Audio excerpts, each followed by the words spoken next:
அமெரிக்காவின் டெக்சஸ் மாகாணத்தில் உள்ள டாலஸில் குடிவரவு மற்றும் சுங்க அமலாக்க அலுவலகத்தில் துப்பாக்கிச்சூடு நடைபெற்றதை அடுத்து அங்கு போலீஸ் வாகனங்கள் அணிவகுத்து நின்ற காட்சிகள் வெளியாகியுள்ளன.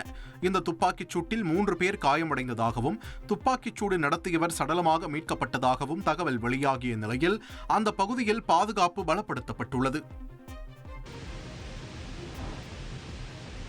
இந்த ஆண்டு உலகில் மிகவும் சக்தி வாய்ந்த சூறாவளியான ரகசா புயல் சீனாவின் தெற்கு பகுதியில் கரையை கடந்தது.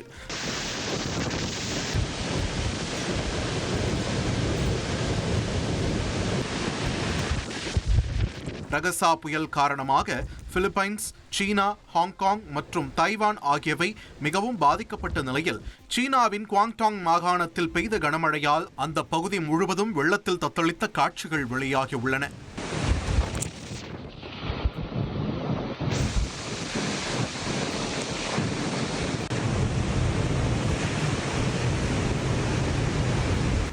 வாகனங்கள் பலவும் வெள்ளத்தில் அடித்துச் செல்லப்பட்ட நிலையில் முன்னெச்சரிக்கை நடவடிக்கையாக 7 லட்சத்திற்கும் அதிகமான மக்கள் பாதுகாப்பான இடங்களில் தங்க வைக்கப்பட்டுள்ளனர்.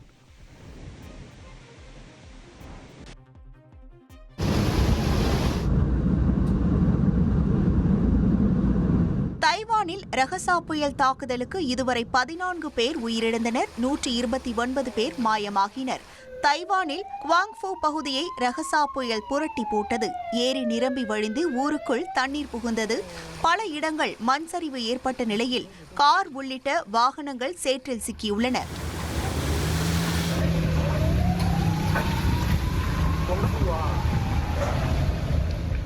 ஆற்றின் குறுக்கே இருந்த பெரிய சாலை பாலம் வெள்ளத்தில் அடித்து செல்லப்பட்டது. இதனிடையே புயலில் சிக்கி மாயமானவர்களை தேடும் பணியில் மீட்புக் குழுக்கள் ஈடுபட்டுள்ளன. இதனிடையே குவாங்ஃபோவில் இரவு முழுவதும் பெய்த கனமழை மற்றும் வெள்ளத்திற்கு மத்தியில் மீட்புப் பணிகள் மேற்கொள்ளப்பட்ட காட்சிகள் வெளியாகியுள்ளன.